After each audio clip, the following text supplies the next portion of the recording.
खबर भोपाल से दमोह उपचुनाव के लिए प्रचार ने धार पकड़ना शुरू कर दिया है। बीजेपी कांग्रेस के दिग्गजों ने दमोह में डेरा जमा लिया है। कांग्रेस के मुताबिक दल बदल इस उपचुनाव में सबसे बड़ा मुद्दा है, तो दूसरी तरफ भाजपा का दावा है विकास के नाम पर भाजपा की यहां से निश्चित जीत होगी। इसके अलावा कांग्रेस को आस है कि मलैया परिवार की नाराजगी उपचुनाव में भाजपा को नुकसान पहुंचाएगी।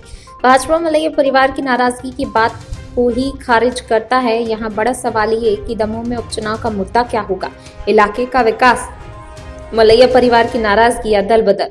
पूर्व सीएम कमलनाथ की हुंकार के साथ ही दमोह उपचुनाव का शंखनाद हो गया। मध्य प्रदेश की दमोह विधानसभा सीट के लिए 17 अप्रैल को उपचुनाव होगा, जिसका नतीजा 2 मई को आएगा। कांग्रेस विधायक राहुल लोधी के इस्तीफे के बाद ये सीट खाली है। राहुल लोधी इस बार बीजेपी के टिकट पर चुनावी मैदान में है। राहुल लोधी को टिकट मिलने से जयंत मलैया के बेटे सिद्धार्थ मलैया की नाराजगी भी सामने आई। हालांकि पार्टी ने दमोह में सियासी समीकरण को साधने भूपेंद्र सिंह और गोपाल भार्गव को जिम्मेदारी सौंपी है। गोपाल भार्गव को मलैया का करीबी माना जाता है, जबकि भूपेंद्र सिंह मलैया विरोधी माने जाते हैं।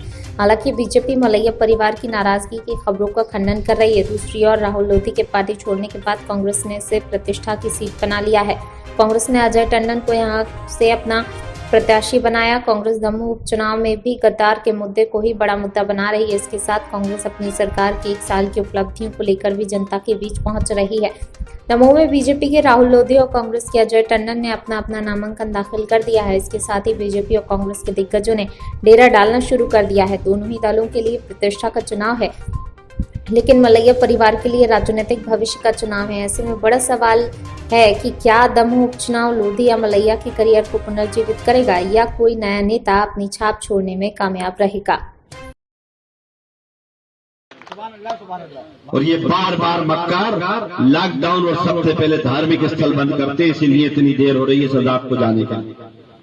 और अभी भी मैंने कहा है सरकार में आते आते, जब मेरी राय ली गई अधिकारियों से, तो मैंने कहा मेरा पक्ष लिख लीजिए कि मैं आपके लॉकडाउन के पक्ष में नहीं हूं। अगर आपको लॉकडाउन लगाना है तो मेरी 3 शर्तें हैं।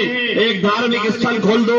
दूसरी मेरी शर्त है कि तमाम नागरिक के खाते में पैसा डालो, तब लॉकडाउन लगाओ। तीसरी मेरी शर्त है कि मध्य प्रदेश के अंदर जितने इंजेक्शन, जितने ऑक्सीजन की कमी हो रही है, पहले उसकी पूर्ति करो, उसके बाद लॉकडाउन करो। ये सरकार मस्खरों की सरकार, मामा अपना मस्खरापन सिखाता है। तो सुरेश भाई का जो अभिन्न मित्र है डॉक्टर नरोत्तम मिश्रा, वो अपना मस्खरापन दिखाता है। तीसरे आपके पड़ोस में गोपाल भैया, वो अपनी चलाते हैं, मेरी चलती है। अभी यही समझ में नहीं आ रहा मध्य प्रदेश सरकार में चल किसकी रही है। इसीलिए मैंने कहा कि तो सर्कसों की जमात है, ये एक सर्कस की जमात है जो अपनी अपनी भूमिका दिखा रही है। जैसे जोकर आ जाते हैं अपने अपने ड्रेस पहन के, जैसे ये लोग भी अपने अपने ड्रेस पहन के आगे अपनी अपनी चला रहे हैं। इन्हें मध्य प्रदेश की जनता की कोई फिक्र नहीं। कमलनाथ जी और दिग्विजय सिंह जी की जोड़ी नंबर 1, उनकी भी सोच है कि बचन जाए चुनाव होते हैं तो विदेशी पंछी की तरह टपक के आएंगे आपके पीछे, दुहाई देंगे, सौदेबाजी की बात करेंगे। इस राहुल लोधी को सौदेबाज कहेंगे। अरे सौदेबाज की तो सबसे बेहतरीन उदाहरण कमलनाथ जी, आप और दिग्विजय सिंह जी है, जोड़ी नंबर 1 मध्य प्रदेश के। सही है कि नहीं?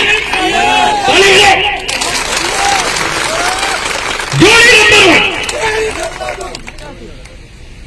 2018 में कहा था किसान का कर्जा माफ होगा। 2018 में कहा था बिजली बिल हाफ होगा। ना बिजली बिल हाफ, ना किसान का कर्जा माफ। तो अपने जेब को पूरी तरह से भरने का काम चल रहा था। वल्लभ भवन को व्यापारी और भ्रष्टाचारियों का अड्डा बना दिया। वो मध्य प्रदेश, जिस मध्य प्रदेश में किसानों और अन्नदाताओं के आधार पर यह प्रदेश बनता है, नौजवानों की शक्ति के आधार पर यह मध्य प्रदेश बनता है, उस मध्य प्रदेश को भ्रष्टाचार का केंद्र दोनों ने बनाया। हम तो चाहते थे कि उद्योग लगे हैं, एक उद्योग का नाम और निशान नहीं दिखा, लेकिन नया उद्योग मध्य प्रदेश में शुरू कर दिया जिसका नाम था ट्रांसफर उद्योग। सही है कि नहीं? अरे दमोह बुंदेलखंड की ताली चाहिए मुझे।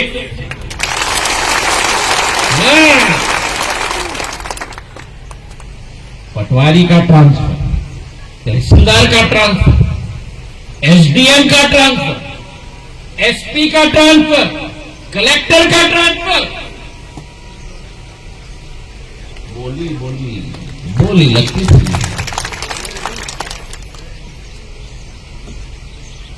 भ्रष्टाचार का अड्डा मध्य प्रदेश, जहां एक तरफ भ्रष्टाचार, अन्नदाताओं पर अत्याचार, नौजवान मेरा बेरोजगार, और तीसरे तरफ खनन माफिया और रेत माफिया के व्यापारियों का और अड्डा बना दिया मध्य प्रदेश। एक एक नदी खोद के रखी, एक एक नदी पर कॉन्ट्रैक्ट दिया गया। मेरे सामने दो रास्ते थे मेरे भाई और बहनों, या तो मैं वो सत्य के नोक पर चलूं, और या तो इन भ्रष्टाचारियों और जोड़ी नंबर 1 का भाग बनूं। पर मुझमें सिंधिया परिवार का खून है। जिस सिंधिया परिवार की राजमाता विजयराजे सिंधिया ने डीपी मिश्रा की सरकार बनाई, और जब डीपी मिश्रा की सरकार ने नौजवानों के साथ अन्याय किया, तो धूल चटाने का काम भी राजमाता विजयराजे सिंधिया ने करवाया था। उस परिवार का मैं वंशज हूं।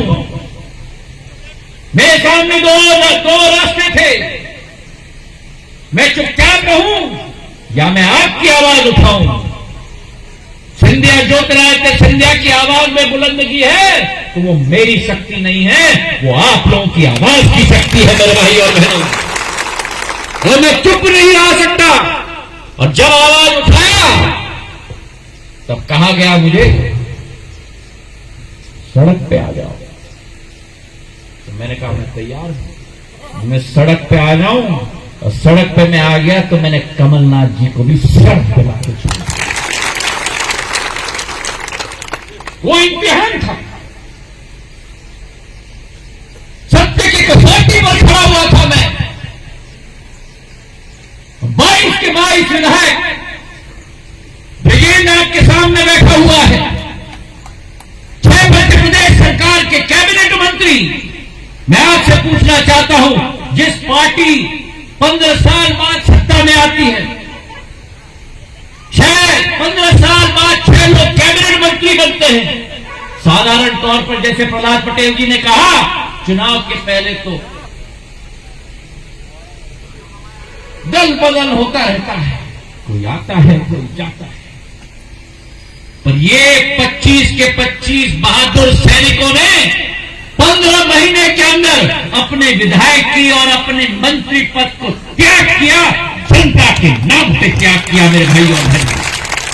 और एक ऐसा ही उदाहरण राहुल के रूप में आपके सामने खड़ा है।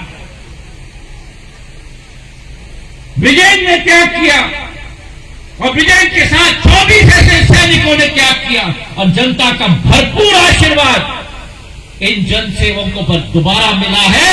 और आपका झंडा लेके मध्य प्रदेश